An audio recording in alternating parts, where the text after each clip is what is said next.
Hello, and welcome back to LV Bridges the Gap. For our lab this week, we learned about web components and different ways to achieve a better design and result through a web application, and then how to edit this and make it more personalized for you. So in this case, we are changing a lot of the CSS code along with the HTML to make it look better and make it look more accessible to us.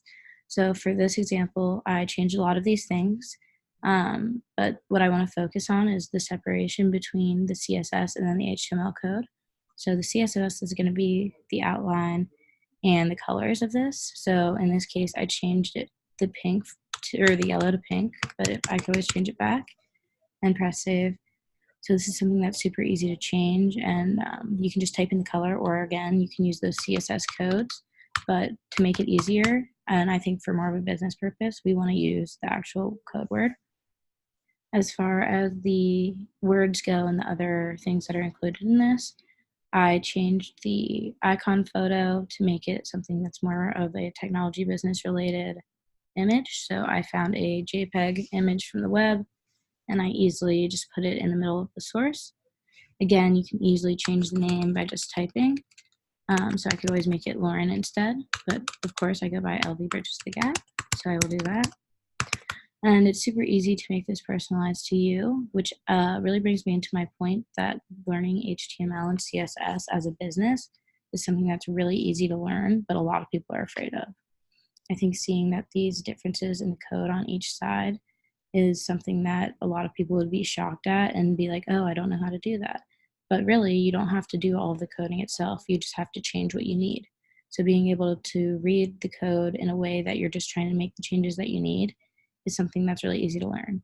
So looking over on the CSS side, you can see the text say background color. So you know what to edit that to. And then you can also see the border. So it's really easy to make these edits. Moving over to the HTML side, it's also really easy. So if you just see SRC, that's where you're going to put the image. The name is obviously going to be the name, subheading, and then position. So this is something that I think is really important for the business to learn, which brings me to my next point that is in the article saying web components still need to be accessible. So accessibility is something that's really important for the business, and I think this is something that's really easy to learn, but a lot of people are afraid of. So web components are really exciting technology that allows developers to create self-contained reusable code patterns that are easy to control and update. And I think that the code developers needs to kind of be taking out of this and more added to the business.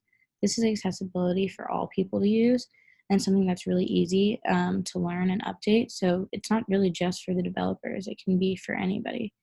So I think that a lot of this article talks about the accessibility for developers, but we really need to focus on how this can be accessible for the business too. So this is really a gap that we're going to have to bridge between both. But I think that learning these technologies can really benefit a company to make maybe their website look better, or really just to edit anything, because a business person might have a different perspective than a developer. So overall, this is something that was really cool to learn and something that I've never seen before, and I really enjoyed working with. So I'm really excited to come back next week and bridge the gap again.